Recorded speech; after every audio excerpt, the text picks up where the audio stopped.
Hello, आप सबका मेरे चैनल स्प्रेडिंग द ज्ञान में स्वागत और अभिनंदन है। मैं आज आपको एक इम्पॉर्टेंट प्रॉब्लम एविडेंस एक्ट की पूछ रही। अगर आपको इसका उत्तर पता है तो इनबॉक्स में जाकर टाइप करिए और नहीं पता है तो मेरे चैनल पेज पर जाकर देख लीजिए। यह प्रॉब्लम यूपीजे 1991 में पूछी गई थी, इसलिए इम्पॉर्टेंट है। क्या कह रहा है? अ ब की हत्या का अभियोग है। अ पर ब की हत्या का अभियोग है। स का यह कहना कि मृत्यु के तुरंत पूर्व ब ने कहा था कि अ ने उसे चोट पहुंचाई थी, जिससे ब की मृत्यु हो गई थी। बचाव पक्ष की ओर से इस बात का साक्ष्य प्रस्तुत किया जाता है, जाने की आज्ञा मांगा जाता है कि पूर्व अवसर पर स ने कहा था कि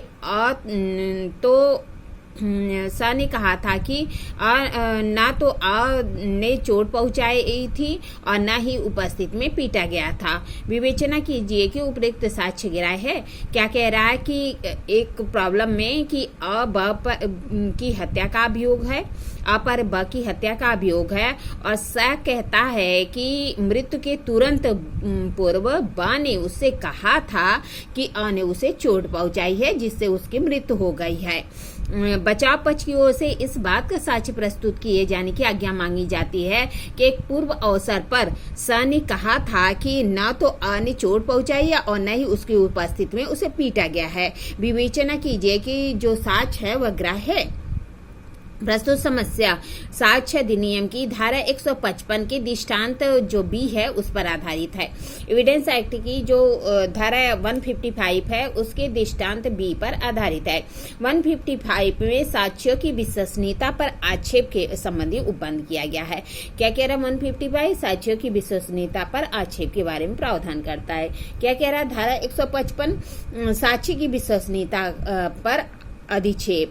किसी साक्षी की विश्वसनीयता पर क्या कह रहा है? किसी साक्षी की विश्वसनीयता पर प्रतिपक्षी द्वारा न्यायालय की सहमति से उस पक्षकार द्वारा जिसने की बुलाया है निम्नलिखित प्रकार से अधिक्षेप लगाया जा सकता है। क्या कह रहा है? जो साक्षी है उसकी विश्वसनीयता पर क्या कर सकता है? प्रतिपक्षी द्वारा न्यायालय की अनुमति से जो पक्षकार उसे बुलाया है निम्नलिखित प्रकार से आक्षेप लगा सकता है। अगर साक्षी क्या है कि उसकी विश्वसनीयता भंग हो गई है तो क्या कह रहा है कि न्यायालय की अनुमति से जो पक्षकार उसे बुलाया है वह आक्षेप लगा सकता है। क्या तो कह रहा है कि उन व्यक्तियों के साक्ष्य द्वारा जो कि परिसाक्ष्य देते हैं कि साक्षी के बारे में यह ज्ञान के आधार पर कि वह विश्वसनीयता का अपात्र समझा जाए। क्या कह रहा है?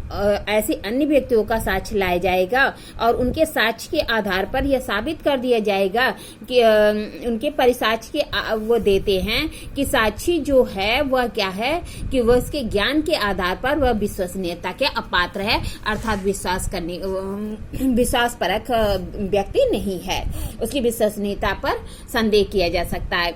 फिर क्या कह रहा है? यह साबित किए जाने द्वारा कि साक्षी ने रिश्वत ली है या रिश्वत के संबंध में कोई प्रस्तावना ग्रहित की है या अपना साक्ष्य देने के लिए अन्य भ्रष्ट उत्प्रेरणा मिली है।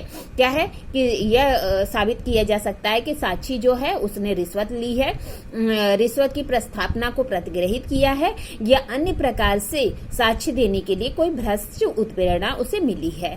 फिर तीसरा कहता है कि उसके साक्ष्य से उसके साक्ष्य के किसी भाग से जिसका खंडन किया जा सकता है असंगत किसी पिछले कथन से साबित करने द्वारा। क्या कह रहा है कि अगर उसका कोई अन्य साक्ष्य है जो कि उसके कथन को खंडन करता है तो उसके पिछले साक्ष्य द्वारा भी बातें को साबित किया जा सकता है। क्या कह रहा है कि अगर वो जो साक्षी है उसकी विश्वसनीयता पर न्यायालय की अनुमति से जो पक्षकार बुलाता है तीन बातें कह सकता है। तो पहला कहता है कि अन्य व्यक्तियों का परिसाक्ष्य प्रस्तुत करा सकता है कि जो अपने ज्ञान के आधार पर इस बात को कहें कि जो साक्षी है वो विश्वसनीयता के अपात्र है। दूसरा कहता है कि यह साबित कर दे कि साक्षी ने रिश्वत ली है या रिश्वत के संबंध में प्रस्तावना को प्रतिग्रहित की है या अन्य कोई उत्प्रेरणा प्राप्त की है, भ्रष्ट उत्प्रेरणा प्रेरणा प्राप्त की है, या उसके पिछले कथन द्वारा जो उस बात का खंडन करते हैं उसको जो है वहां न्यायालय में साबित कर सकता है। प्रस्तुत समस्या में अब पर हत्या का अभियोग है। स का यह कहना कि मृत्यु के तुरंत पूर्व बा ने कहा था कि उसकी जो चोटें पहुंचाई गई हैं वह जो है जो चोटें पहुंचाई गई हैं वह आ के द्वारा पहुंचाई गई है और जिससे कि बा की मृत्यु हो जाती है। बचाव पक्ष द्वारा इस बात का साक्ष्य प्रस्तुत करने की आज्ञा मांगी जाती है कि पूर्व अवसर पर जो स है उसने कहा था कि जो चोटें पहुंचाई गई हैं वह न तो आ के द्वारा पहुंचाई गई है और न ही उसकी उपस्थिति में पीटा गया है। प्रस्तुत समस्या धारा 155 की जो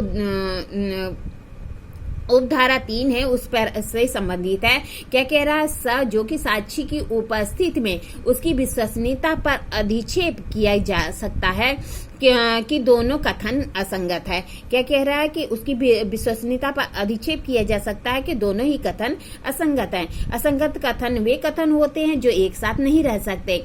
जब स ने स्वयं ही पहले कहा था कि ना तो आ ने उसे बा को चोट पहुंचाई और न ही उसके उपस्थिति में उसे पीटा गया है, जबकि वह साक्षी के रूप में स कहता है कि बा की मृत्यु के पूर्व उसने बताया था कि आ ने चोटें पहुंचाई है, अतः साक्षी के रूप में विश्वसनीयता को धक्का पहुंचाने के लिए धारा 155 की जो उपधारा 3 है उसके अनुसार साक्ष्य दिया जा सकता है कि स पहले कहा था कि अ ने न तो उसे चोट पहुंचाई है और न ही उसकी उपस्थिति में उसे पीटा गया है। इस प्रकार अ के बातों का खंडन होता है, क्योंकि दोनों बातों में से एक बात ही सच होगी। या तो वह साक्षी के रूप में जो कह रहा है कि बा ने उससे कहा था कि वह जो उसकी मृत्यु हुई है वह आ के द्वारा पहुंचाई गई चोट से हुई है, और या फिर उस कथन से हो सकता है कि जो वह बाद में कहीं अन्य अवसर पर कहा था कि न तो आ द्वारा बा को चोट पहुंचाई गई है और न ही उसकी उपस्थिति में पीटा गया है।